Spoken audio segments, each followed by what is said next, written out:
Voice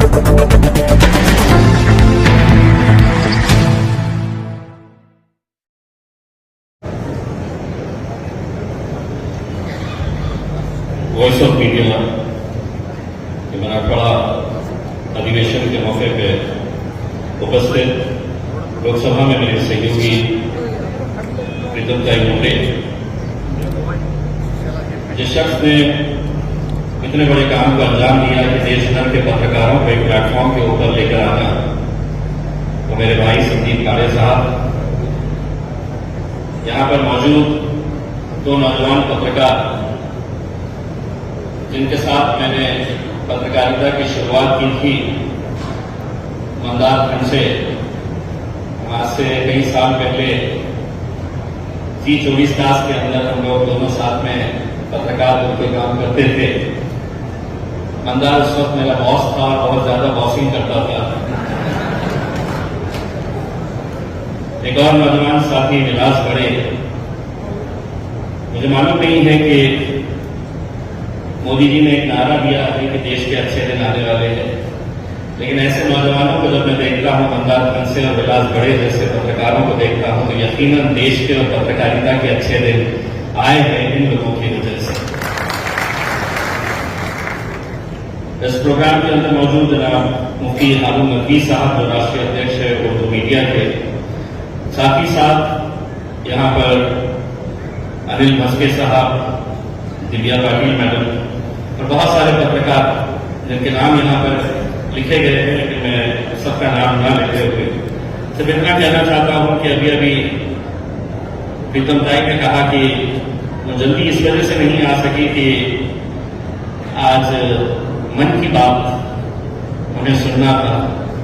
मैं प्रीतमताई के लिए कहना चाहता हूं, इतनी मर्तबा हमने आपके मन की बात सुने हैं, एक मर्तबा उनसे कहिएगा कि हमारे दिल की बात भी सुन ले। और विशेष तौर से पत्रकारों के दिल की बात तो एक मर्तबा सुन ही लीजिए। आप पत्रकारों के सामने आते नहीं हैं और बात नहीं करते हैं, हमारी भी बात कभी सुन लिया करिए। मुझे इस बात की खुशी है कि यहाँ पर संदीप ने जब मुझे बुलाया था तो उसने बड़ा जोर दिया था और ये कहा था कि मुझे यहाँ पर आना इसलिए जरूरी है क्योंकि मैं आप ही की बिरादरी से ताल्लुक रखता हूँ। और यकीन मानिए, अगर मैं पत्रकार नहीं होता, 24 साल की पत्रकारिता अगर नहीं करता, तो शायद राजनीति के ये 9 साल मैं टिक नहीं पाता। अगर मैं टिका हूं राजनीति के अंदर तो सिर्फ इस वजह से कि मेरा बैकग्राउंड कहीं ना कहीं आप लोगों से जुड़ा हुआ था, मैं पत्रकार था, इस वजह से राजनीति के अंदर आया। तो इसीलिए यहाँ पर जितने भी पत्रकार आए हैं वो ये मत समझो कि जिंदगी भर मुझे पत्रकार ही रहना है। ये सोच लो कि अगर मैं पत्रकार हूं और इम्तियाज जलील पत्रकार होकर आमदार बन सकता है, इम्तियाज जलील पत्रकार होकर खासदार बन सकता है, तो मैं भी बन सकता हूं। ये सोच लेकर कहता हूं,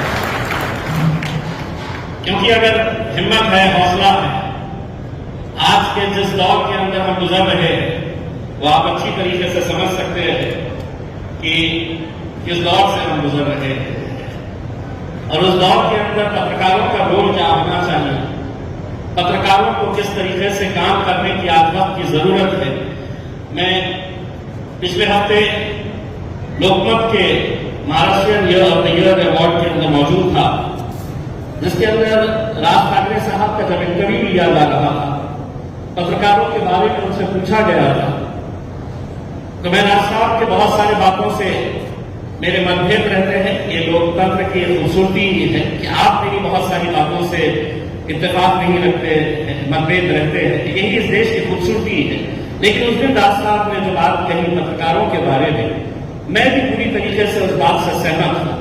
और उन्होंने ये कहा कि आज का जो पत्रकार है, जो नौजवान पत्रकार है, उसके अंदर एक तड़प है कुछ न कुछ अच्छा करने की, वो कुछ न कुछ अपने इस माध्यम के जरिए कुछ अच्छा करना चाहता है। लेकिन उन्होंने एक बात कही कि उनका मालिक जो है वो बिक चुका है। और कहीं ना कहीं ये बात हमें कबूल करनी चाहिए कि इस लोकतंत्र का अगर एक चौथा स्तंभ को ही अगर हम कमजोर कर देंगे तो ये लोकतंत्र कैसे टिक पाएगा। अगर आप ये कहेंगे कि इस देश के अंदर विपक्ष रहना ही नहीं चाहिए, तो वो लोकतंत्र कैसा रहेगा? वो तो हुकुमशाही हो जाएगी। लोकतंत्र का टिकाव हुआ है हमारे इस देश के अंदर, तो वो चौथा जो स्तंभ है, जिसे हम मीडिया कहते हैं, जिसे हम प्रेस फ्रीडम कहते हैं, वो अगर कमजोर हो गया तो आप सोचिएगा कि लोकतंत्र किस तरह जा रहा है, लोकतंत्र को कितना खतरा हो रहा है।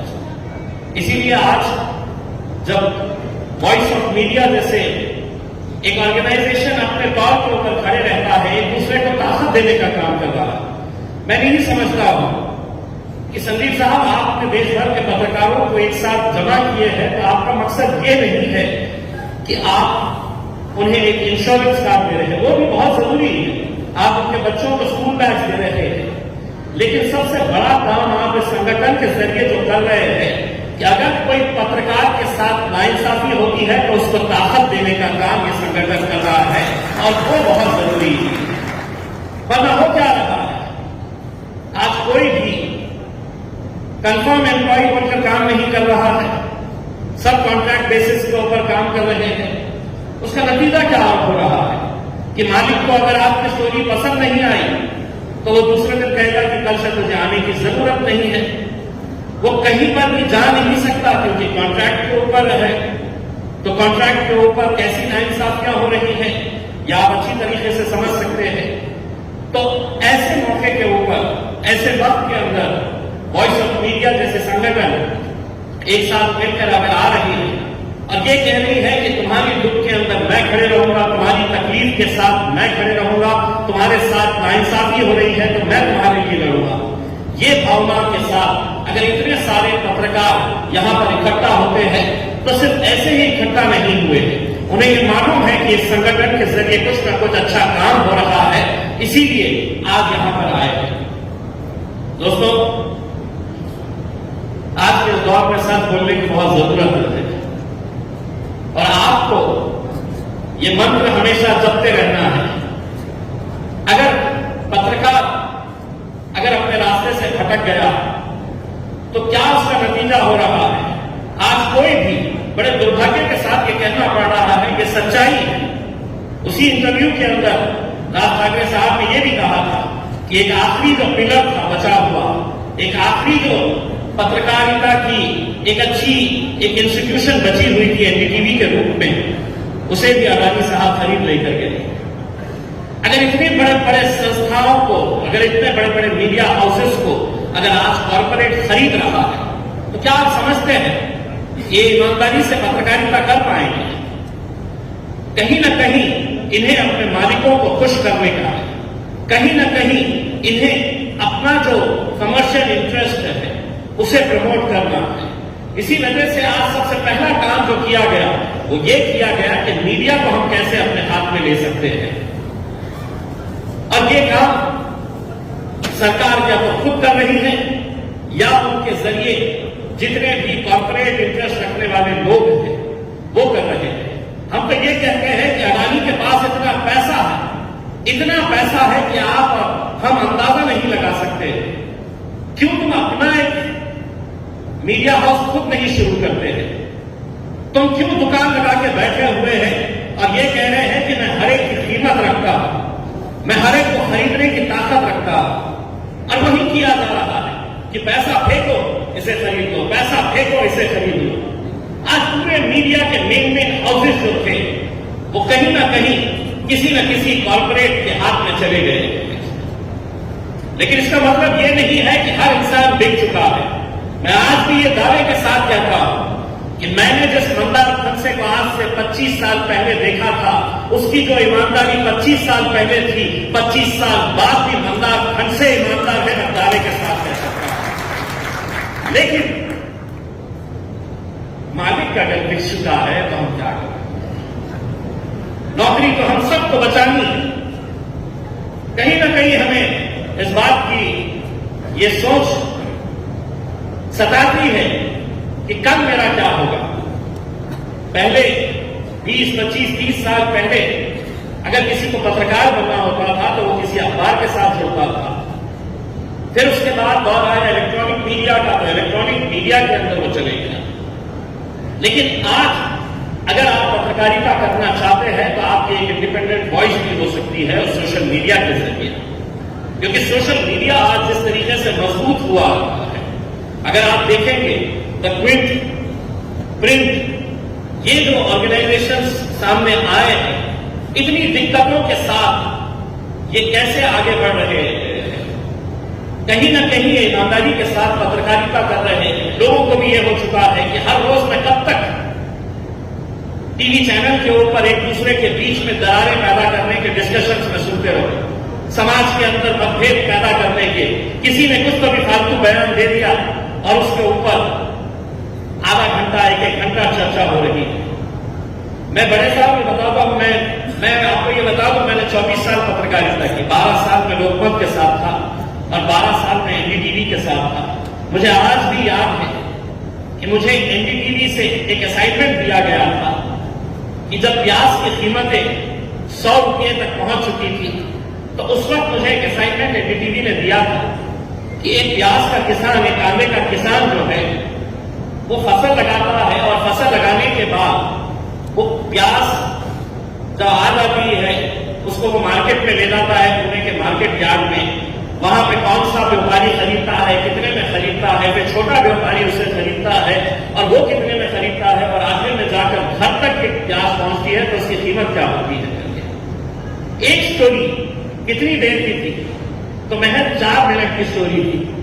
4 मिनट की स्टोरी थी, लेकिन उस 4 मिनट की स्टोरी के लिए मुझे 15 दिन भगाया गया था। 15 दिन। कैसा? तो पुणे के बाहर शिरूर के पास एक किसान को हमने आइडेंटिफाई किया। वो किसान के पास प्याज लगी हुई थी, वो प्याज खेती के अंदर से निकाल रहा था। महज 20 सेकंड का शॉट लेना था, लेकिन सुबह 4 बजे उठ के हम वहां पर शिरूर के उस किसान के पास गए, एक दिन सिर्फ उस 20 सेकंड के शॉट को कवर करने के लिए कि किसान वहां पर अपने मजदूरों के साथ बैठ के खेत में से वो प्याज निकाल रहा है। वापिस आ गए। दूसरे दिन वो अपने गोडाउन के अंदर प्याज को साफ करके रख रहा है। तीसरे दिन वो प्याज उसके गोडाउन के अंदर तैयार है, एक ट्रैक्टर लाया गया है, वो ट्रैक्टर के अंदर है तो प्याज भरी गई है। हम वो ट्रैक्टर को फॉलो करते हुए शिरूर से हम मार्केट यार्ड पुणे के अंदर जाते हैं। प्याज लगाने की उसकी कीमत जो थी, कितने पैसे उसको लगे थे, उसको उगाने के अंदर उसकी मेहनत क्या गई थी। जब मार्केट यार्ड पहुंचते हैं तो वो प्याज की कीमत उसे कितनी दी जाती है। ताज्जुब होगा, आपको हैरानी होगी। जो मार्केट यार्ड के अंदर बैठे हुए लोग हैं, आपको लगेगा ये किसान है, ये सब राजनीति से जुड़े हुए लोग हैं, ये राजनीति चलाने वाले लोग हैं।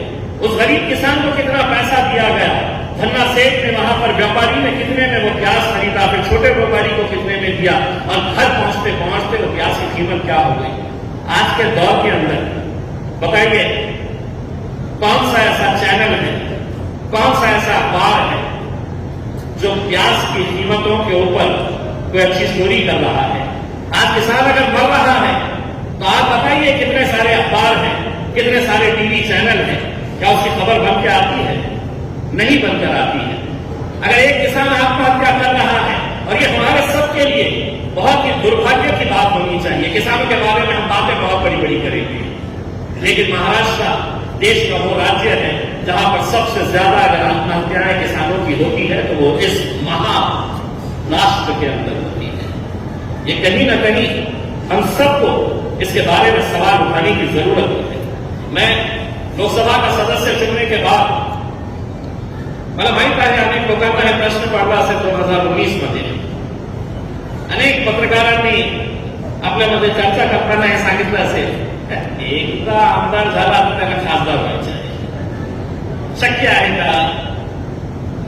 कोणालाही वाटलं नाही होतं की मी एकदा ऍक्सिडेंटल आमदार झालो होतो, मग खासदारकीसाठी उभे राहिलं तर अनेक पत्रकारांनी सांगितलं होतं शक्यच नाही, कशा होणार? खासदारकीसाठी लोक 20-20, 30-30 वर्ष माझ्या कोणी घरामध्ये कोणी राजनीतीमध्ये नाही आले, माझ्या जवळचे कोणीही राजनीतीमध्ये नाही आले, पण मी निर्णय घेतला होता। कारण या देशामध्ये लोकशाहीच्या नावाने, आपण डेमोक्रेसीच्या नावाने सगळे अधिकार कुणाच्या हातात दिलेले आहेत? दिलेले आहे तर माझ्या आणि प्रीतमताई मुंडेच्या हातात दिलेले आहे. मी किती शिकलेला आहे मायने नाही, माझं एज्युकेशन क्वालिफिकेशन काय आहे काही मायने नाही. आज एका सरकारी ऑफिसमध्ये पिऊनची नोकरी पाहिजे, पिऊनची, तर त्याच्यामध्ये अट असते की कमीत कमी 8वी 9वी शिकलेला. मला खासदार व्हायचे, मी अंगोठा छापही असला तरी मी खासदार होऊ शकतो. हे खरी गोष्ट आहे की नाही आहे? म्हणून जेव्हा मी लोकसभेमध्ये पहिल्यांदा गेलो, माझ्या पार्टीचे अध्यक्ष बॅरिस्टर असदुद्दीन अवैसी साहेबांच्या सोबत मी बसलेलो होतो, पहिला होतो दिवस ते. आणि एक प्रीतमताईला माहित आहे की एक क्वेश्चन आर 0 आर त्याला म्हणतं, त्याच्यामध्ये एका मिनिटामध्ये आपण आपलं जे कॉन्स्टिट्युएन्सीचा मुद्दा जे आहे ते आपण एका मिनिटामध्ये ते सांगू शकतो कि मेरे कॉन्स्टिट्युएंसी के अंदर पानी का मसला है, कोई कहेगा रास्ते नहीं है, कोई कहेगा रेलवे ओवरब्रिज चाहिए, करके 1 मिनट के अंदर 1 मिनट के बाद वो स्पीकर साहब बिल बता देते हैं. तो मेरा पहला दिन वहां पे बैठा हुआ था, तो वो चल रहा था, तो एक सांसद जो है वो ऐसा पेपर लेके पढ़ रहा था, मेरे चुनावी क्षेत्र में रास्ते. तो मैं बोला 1 मिनट इसको बोलना है, अब ये 1 मिनट बगैर बोल नहीं सक रहा है. तर मी अवैसी साहेबांना विचारले की मी बोला साहेब मी काल सेंट्रल हॉलमध्ये या खासदारासोबत बसलेलो होतो, मी चहा घेतलं की त्याच्यात ते सेकंड टर्म आहे आणि तरी ते 1 मिनिटासाठी ते बगैर पेपर के वो बोल नहीं सक रहा है. तो अवैसी साहब मुझे देखकर हंसे और उन्होंने मुझसे कहा अभी तुम देखते जाओ, यहां पर जो बैठे हैं तकरीबन 80% लोग जो है वो तुमको ऐसे ही मिलेंगे. मला असं वाटलं की 80% म्हणजे जरा जास्त झालेला आकडा, 80% होऊ शकत नाही. त्यांचे काय आहे, त्यांचे 300 पेक्षा जास्त आहे. तर प्रीतमताई मला काय म्हणते 70. आणि मी आपल्याला स्पष्टपणे सांगतो की जेव्हा जेव्हा आम्ही पार्लमेंटचे सेशन्स अटेंड केलं तर अवैसी साहेब खोटं बोलत होते. 83% नाही आहे, 85% आहे.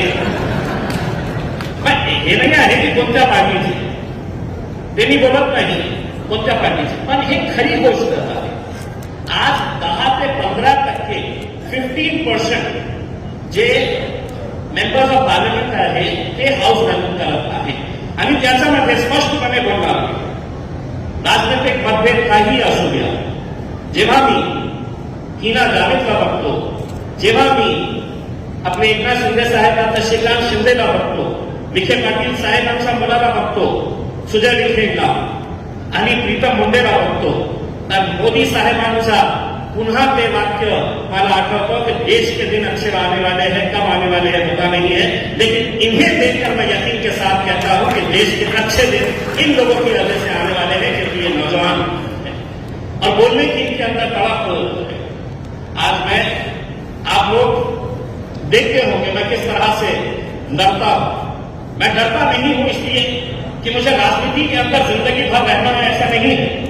संदीप भाई एक्सीडेंटली एमएलए बन गया, लोग कहते थे कि ये खासदार कभी बन ही नहीं सकता है, बन गया.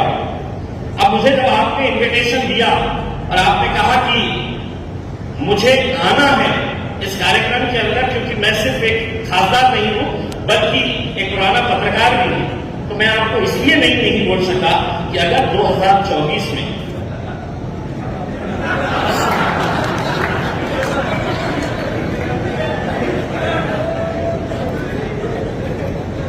मैं मेरे शहर के अंदर डाकुओं से घिरा हुआ हूं, तो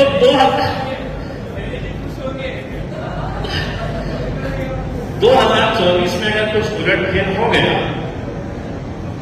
तो मंदार से जिंदाबाद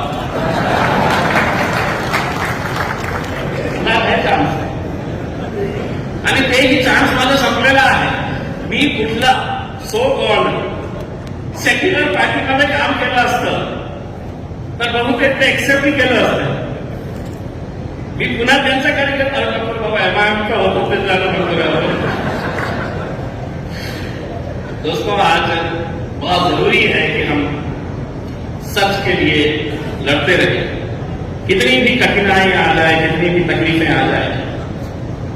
मैं आज जिन मुद्दों को लेकर चल रहा हूं, उसमें एक मुद्दा मैं यहां पर खास तौर से बताना चाहता हूं।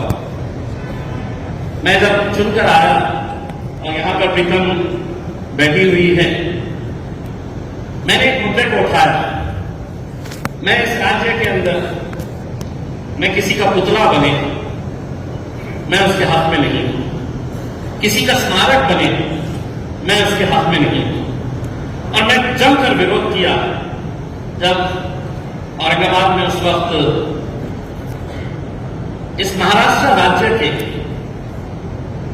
जिसे हम महानायक कहेंगे, जिसे लोक नेता कहेंगे, आदरणीय गोपीनाथ मुंडे साहब का स्मारक जालना रोड के ऊपर बनने वाला था। मैंने विरोध किया और मैंने कहा कि मैं जितना गोपीनाथ मुंडे साहब को जानता हूं, अगर जीते जी अगर उनसे पूछते कि मरना सबको है, मुझे भी मरना है, आपको भी मरना है, मेरे मरने के बाद मेरे नाम का स्मारक बनना चाहिए या मेरे नाम का स्कूल बनना चाहिए, अस्पताल बनना चाहिए, तो गोपीनाथ मुंडे साहब 1 मिनट का भी वक्त नहीं लेते और वो कहते कि मेरे नाम का या तो स्कूल खोलना या अस्पताल खोलना। ये ऐसे लोगों की महानता थी। लेकिन जेव्हा मी विरोध करायला सुरुवात केली, काय शिव्या मला, आणि ज्या भाषेचा वापर करण्यात येतो किंवा ज्या धमक्या, आणि सगळ्यात जास्त धमक्या आणि सगळ्यात जास्त शिव्या महाराष्ट्रामधून कुठे आले असेल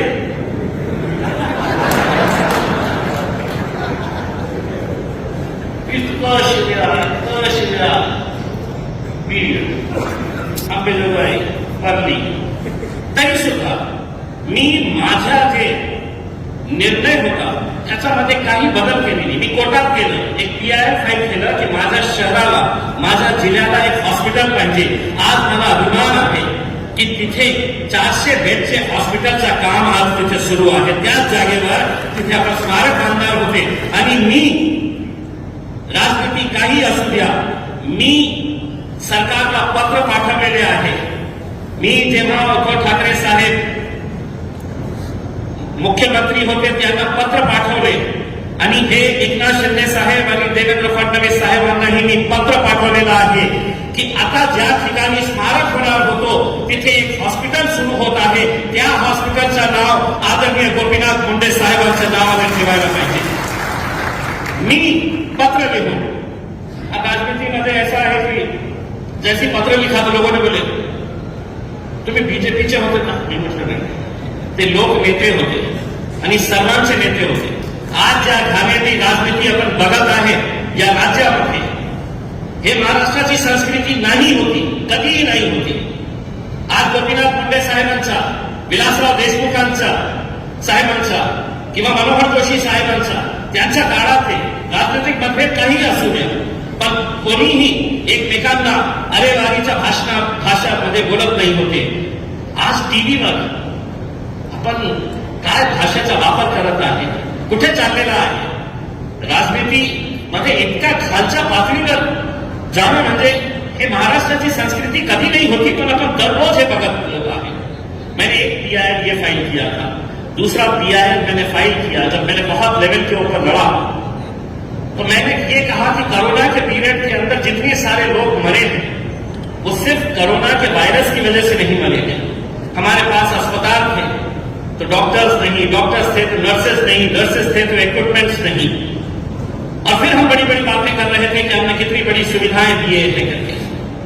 मैंने दूसरा PIL हाईकोर्ट के अंदर यह फाइल किया कि जितने भी सरकारी अस्पताल है महाराष्ट्र के अंदर, पहले मैंने सिर्फ अपने जिले के हद तक किया कि इतने सारे वैकेंसीज वहां पर मौजूद है. और मैं वकील नहीं हूं, मैंने लॉ नहीं किया हूं, लेकिन मैं हाईकोर्ट के अंदर मैं ये केस पिछले 1.5 साल से खुद वकील बनकर खड़े रहकर मैं लड़ता हूं. और ये अदालत को मैंने बताया कि ये हमें हॉस्पिटल्स में जाने वाले लोग, मुझे अगर कुछ हो जाए तो देश का सबसे बड़े जो हॉस्पिटल्स है वो हमारे लिए मुफ्त है. मेरे लिए भी और प्रीतम भाई के लिए, क्योंकि हम खासदार हैं। लेकिन हमें खासदार बनाया किसने है? तो हमें खासदार आप लोगों ने बनाए हैं। अगर मैं कहूंगा कि मुझे बहुत अच्छा इलाज मिलना चाहिए और तुम मर जाओ, तुम्हारे पास पैसा है तो प्राइवेट हॉस्पिटल में चले जाओ। आज उस पीआईएल का नतीजा है कि आज हाईकोर्ट ने यह आदेश किया है कि 31 सितंबर तक महाराष्ट्र के पूरे कॉलेजेस के मेडिकल हॉस्पिटल्स के अंदर क्लास 1, क्लास 2, क्लास 3, क्लास 4 ऐसे कुल मिलाकर 7,000 पोस्ट है। 7,000 पोस्ट अब महाराष्ट्र के हॉस्पिटल्स में अगर भरे जा रही है तो तुमच्या या खासदाराच्या पीआयएलमुळे, जनहित याचिकामुळे, आणि परवा एक तिसरा पीआयएल फाईल केलं। हे जे कॉन्ट्रॅक्ट वर्कर्स जे आहेत, आपण ही कॉन्ट्रॅक्टर असेल, ऑर्गनायझेशन एका ठेकेदाराला, ते ठेकेदार कोण? तर त्या अधिकाऱ्याच्या कोणता नातेवाईक, कोणत्या एका पुढारीचा मामा, भाजा, भतीजा, महानगरपालिका त्या कामगाराला 20,000 रुपये देतो। ते ठेकेदार त्या कामगाराला किती पैसे? तर 20,000 मधून 8,000, 10,000 कापून त्याला फक्त 10,000 रुपये। पीएफ नाही, ईएसआयसी नाही, इन्शुरन्स नाही, काही नाही। मग ते बिचारा कामगार जेव्हा त्याच्याकडे ठेकेदाराकडे जातो तर ठेकेदार म्हणतो तू उद्यापासून यायचं नाही, तुम्हाला प्रश्न विचारतो। मग अधिकारीकडे जेव्हा ते जातो तक्रार घेऊन तर अधिकारी म्हणतो की तुझं नावच नाही आहे, तू आमचा कर्मचारी आहेच नाही। मग ते काय करणार? 10-10, 12-12 वर्षापासून 10-12 वर्षापासून जे लोक काम करत आहे, पगार किती? 8,000, 10,000, 12,000, अरे मिनिमम वेजेस ऍक्ट प्रमाणे पण नाही आहे। तर मी 1.5 वर्षापासून मी त्याच्यावर सखोल स्टडी करत होतो आणि 8 दिवसापूर्वीच मी तिसरा एक पीआयएल हायकोर्टमध्ये फाईल केलेला आहे। आता त्याचे नोटिसेस बजावण्यात आलेला आहे आणि मी आपल्याला स्पष्टपणे सांगतो की येणाऱ्या काळामध्ये जितके कॉन्ट्रॅक्टवर वर्कर्स आहेत त्यांचा खूप फायदा याच्यामुळे होणार आहे। फक्त आपल्याला ये सांगू इच्छितो कि आज के इस दौर के अंदर अच्छी पत्रकारिता करिएगा।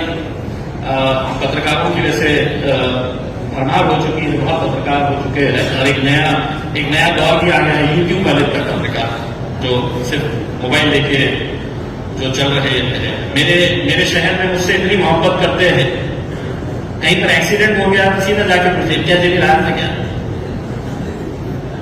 आग लगी बिल्डिंग के, तो फायर ब्रिगेड आई थी क्या? नहीं पूछते। इम्तियाज जलील आया था क्या?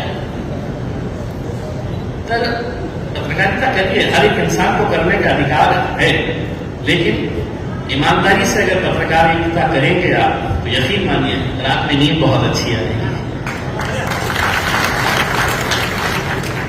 और कहीं ना कहीं जिन लोगों का हमने यहाँ पर सत्कार किया है उसमें से काफी बुजुर्ग, काफी सीनियर पत्रकार लोग थे। आप उनके साथ बैठिएगा, उनसे पूछिएगा कि उस दौर की पत्रकारिता में और आज की पत्रकारिता के अंदर क्या फर्क है। बहुत अफसोस के साथ ये कहना पड़ता है। मैं आप लोगों के बारे में नहीं कह रहा हूं, लेकिन पत्रकारिता भी अब एक दुकानदारी की तरह हो गई है। इसे कहीं ना कहीं हम और आप मिलकर बदल सकते हैं। मेरा मतलब यह है कि अगर 2024 में अगर कुछ मामला हेर हो गया तो मैं भी आप ही की बिरादरी के अंदर आऊंगा और संदीप से कहूंगा कि एक आध पोस्ट मेरे लिए भी वॉइस ऑफ मीडिया के अंदर रखना, मैं आपको जरूर ज्वाइन करूंगा उसमें।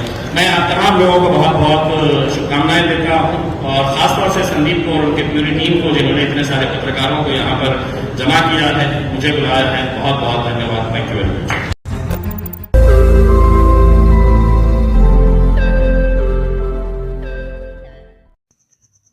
रोज नई खबरों को देखने के लिए हमारे औरंगाबाद समाचार चैनल को सब्सक्राइब कीजिए और नोटिफिकेशन पाने के लिए हमारे बेल आइकन को दबाइए ताकि हर खबर की नोटिफिकेशन आपको मिलती रहे।